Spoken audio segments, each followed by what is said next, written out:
विदेशी अखबारों की हिमाकत बढ़ती चली जा रही है। इन्हें कुछ सीखना चाहिए भारत की मीडिया से, वो भारत की मीडिया से जो आज तक प्रधानमंत्री मोदी जी के सामने आवाज ऊंची नहीं कर पाया।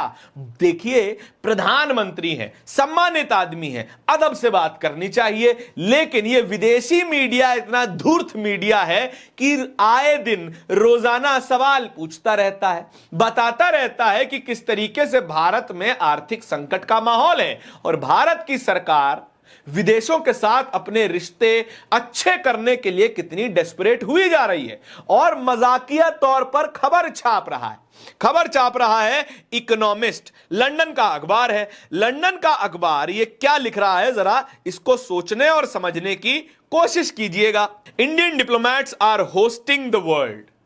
भारत के डिप्लोमैट्स, भारत के नौकरशाह, भारत के वो लोग जो दुनिया भर में भारत को रिप्रेजेंट करते हैं, वो दिल्ली में बड़ी बड़ी मीटिंग्स कर रहे हैं। कुछ दिनों पहले ब्रिक्स की मीटिंग हुई जिसमें कई देशों को शामिल करने की बात की गई, अलग अलग देशों को बुलाया गया, रशिया, चाइना को बुलाया गया, लेकिन इल्जाम लगा कि भारत जो है वो ज्यादा अमेरिका और वेस्ट के देशों को साधने की कोशिश कर रहा है। फिर उसके बाद 26 मई को, आने वाली 26 मई को एक और मीटिंग होने जा रही है जिसमें अमेरिका, ऑस्ट्रेलिया, जापान जैसे डिप्लोमैट्स आने वाले हैं और इसमें कहा जा रहा है कि ये देश इस वजह से नाराज है। क्योंकि वे चाइना और रशिया की हेजिमनी का समर्थन कर रहे हैं। भाई साहब, वेस्ट सोच रहा है कि हम चाइना का समर्थन कर रहे हैं, चाइना सोच रहा है हम वेस्ट का समर्थन कर रहे हैं। आखिर हम कर क्या रहे हैं? यह बात ना तो हम समझ पा रहे हैं और ना ही पूरी दुनिया समझ पा रही है। शायद समझ पा रहे होंगे एस जयशंकर। हमें पूरा विश्वास है अपने मंत्री पर कि वे कोई ना कोई रास्ता निकाल लेंगे जिससे भारत की छवि बेहतर हो पाएगी और जिससे भारत के व्यापार में थोड़ी वृद्धि होगी, क्योंकि संकट का काल है। सबको व्यापार चाहिए, सबको डॉलर चाहिए। डॉलर इसलिए चाहिए क्योंकि हम इंपोर्ट हैवी कंट्री हैं, कंजम्पशन हैवी कंट्रीज हैं। हम कुछ बहुत बड़ा बनाते नहीं है कि पूरी दुनिया को बेच सके। हम दुनिया को इनवाइट कर सकते हैं कि आइए हमारे यहां पर बेचिए, जिससे हमारे यहां पर उत्पादन ज्यादा होगा, हमारे यहां पर लोगों को नौकरी ज्यादा मिलेंगी। इसी वजह से साधने की कोशिश की जा रही है, जो कि एक रेगुलर प्रैक्टिस होती भी है। लेकिन दुनिया क्या लिख रही है? इकोनॉमिस्ट ने यह भी लिखा है कि दिल्ली में मीटिंग्स का जाम लग गया है।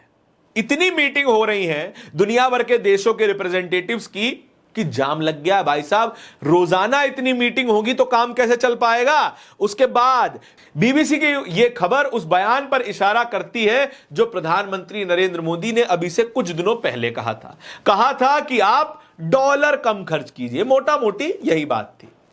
बात कही थी कि विदेश यात्रा में मत जाइए, सोना मत खरीदिए क्योंकि सोना हमें इंपोर्ट करना पड़ता है, डॉलर मत खर्च कीजिए। क्योंकि हमारी एनर्जी नीड्स महंगी होने जा रही हैं। दुनिया भर में क्रूड ऑयल के प्राइसेस बढ़ रहे हैं। भारत के क्रूड ऑयल खरीदने के ऑप्शंस लिमिट कर दिए गए हैं वेस्टर्न फोर्सेस के द्वारा। हम ईरान से तेल नहीं खरीद पा रहे हैं, हम रशिया से तेल नहीं खरीद पा रहे हैं। ये परेशानियां उत्पन्न हो गई हैं। उसके बाद जो ऑप्शन बचेंगे वहां पर तेल महंगा मिलेगा। लेकिन ये तमाम हिदायतें केवल और केवल हमारे और आप से छोटे लोगों के लिए, मिडिल क्लास लोगों के लिए, कि हम विदेश यात्रा ना करें, हम सोना ना खरीदें। चलिए, हम तो नहीं खरीदेंगे, हम सब्र कर जाएंगे। हम अपनी देशभक्ति साबित करने को तैयार हैं। हम तैयार हैं मोदी जी की एक एक बात को मानने और समझने के लिए। लेकिन मोदी जी उन व्यापारियों को कैसे समझाएंगे जो दुनिया भर में डॉलर बांटते फिर रहे हैं, दुनिया भर में बड़े बड़े एक्विजिशन करते फिर रहे हैं? उनको कैसे समझाएंगे? बीबीसी की खबर सुन लीजिए।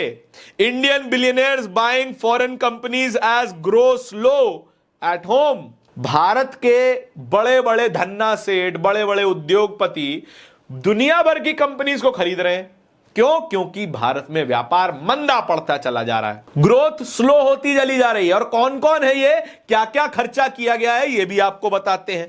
टाटा मोटर्स ने $4 बिलियन खर्च किए हैं एक व्हीकल मैन्युफैक्चरिंग कंपनी को एक्वायर करने के लिए, जो कि ट्यूरिन बेस्ड है। उसके बाद $2.3 बिलियन एक आईटी कंपनी ने खर्च किया है सिलिकॉन बेस्ड एक एआई कंपनी एनकोरा को खरीदने के लिए। फिर बजाज ग्रुप ने 23% स्टेक एक्वायर किया है एक इंश्योरेंस जायंट को खरीदने के लिए जिसका नाम है एलएनजी।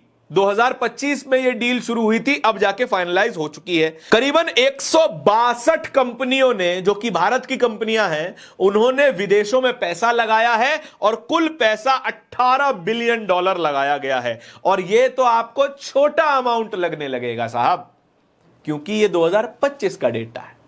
डेटा 2026 का यह बताता है कि अभी तक केवल 5 महीनों में अभी तक भारतीय कंपनियों ने विदेशी कंपनियों में निवेश करके $15 बिलियन खर्च कर दिए हैं।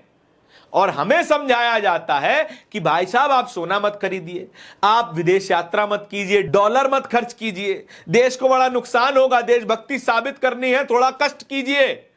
लेकिन देशभक्ति इन लोगों के लिए कहां, जो लोग दुनिया भर में पैसा इन्वेस्ट करते हुए जा रहे हैं, और कोई गारंटी नहीं है कि ये इन्वेस्टमेंट जो है वो सक्सेसफुल साबित होगी, डबल ट्रिपल रिटर्न दे देगी, बहुत मुश्किल है। लेकिन तब भी देशभक्ति आम आदमी के पल्ले आती है। देशभक्ति का ठीकरा फोड़ दिया जाता है सरकारों के द्वारा कि आप आम आदमी सैक्रिफाइस करे, खास आदमी सैक्रिफाइस ना करे। इसी तरीके से दुनिया वर्क करती है। हम और आप चले जाएंगे, खत्म हो जाएंगे, सिस्टम बना रहेगा। सिस्टम इसी तरह से काम करता है। हमेशा सैक्रिफाइस करने के लिए गरीबों को बोला जाएगा, देशभक्ति साबित करने के लिए गरीबों को बोला जाएगा, और धन्ना सेठ जब एक बार जाकर के किसी पॉलिटिकल पार्टी की जेब में लिफाफा डाल देंगे तो फिर उनके ऊपर देशभक्ति की कोई ऑब्लिगेशन नहीं होती। इस पूरी खबर के बारे में आपके क्या विचार हैं, कमेंट सेक्शन में बताइएगा जरूर। इस तरह की और भी खबरों को देखते रहने के लिए बोलता हिंदुस्तान को सब्सक्राइब जरूर कीजिएगा। बहुत बहुत शुक्रिया।